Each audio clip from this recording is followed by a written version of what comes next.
જય Shri Krishna. Welcome to mother and daughter kitchen. આજે આપણે બનાવીશું ઇન્સ્ટન્ટ રવા ઉત્તપમ. એના માટે શું સામગ્રી જોઈશે તે હું તમને જણાવી દઉં છું.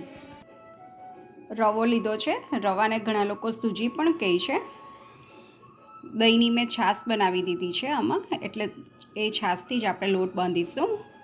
લાલ મરચું, બ્લેક પેપર, ગ્રીન ચીલી, તેલ, મીઠું, કોથમીર, કાંદા, લાલ, લીલા અને પીળા બેલ પેપર અને પાણી જો આપણને લોટમાં જોઈએ તો આપણે લઈશું. ફ્રૂટ સોલ્ટ, ઈનો. હવે આપણે લોટ બાંધીશું ઉત્તપમ માટેનો. હવે રવાની અંદર આપણે છાશ એડ કરીશું.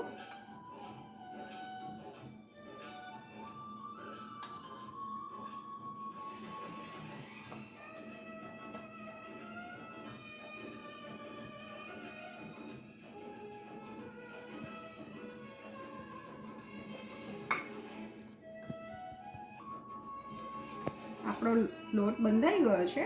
હવે એને હું 5 થી 10 મિનિટના માટે ફર્મેન્ટેશનના માટે સાઈડ પર મૂકીશ. એને રેસ્ટ આપીશું.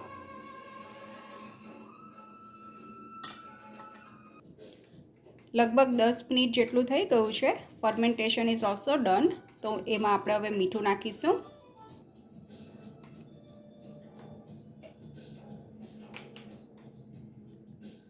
મીઠુંને મિક્સ કરી દઈશું.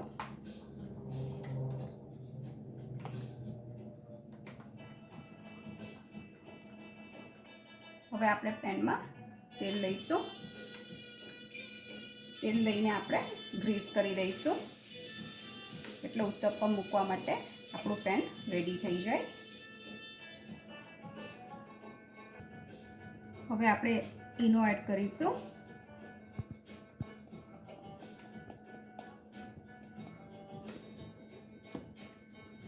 એક ટીપું 2 ટીપા જેટલું થોડું પાણી લઈશું ઈનાની ઉપર અને હવે મિક્સ કરી દઈશું.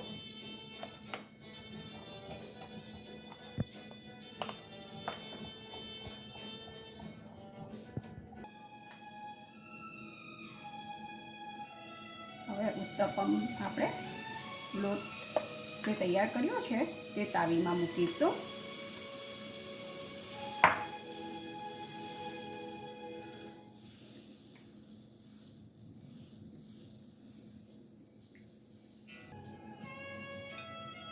કાંદા,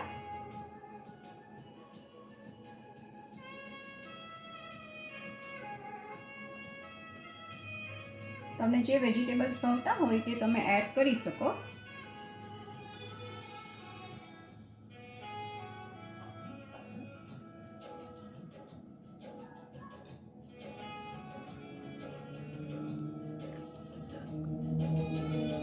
બેલ પેપર આપણે કલરફુલ જે લીધા છે તે.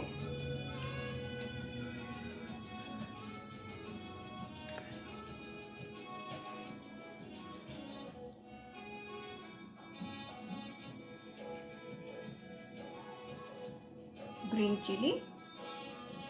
ગ્રીન ચીલી તમે જો નાના બાળકો માટે બનાવતા હોય તો તમે બાળકો ખાતા નથી ગ્રીન ચીલી નોર્મલી, તો તમે ઓપ્શનલ તરીકે નાખવું નહીં હોય તો પણ ચાલે.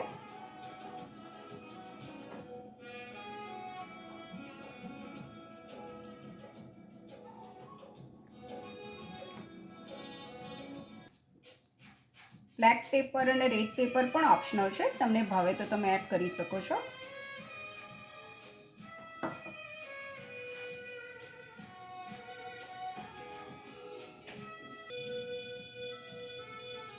કોથમીર,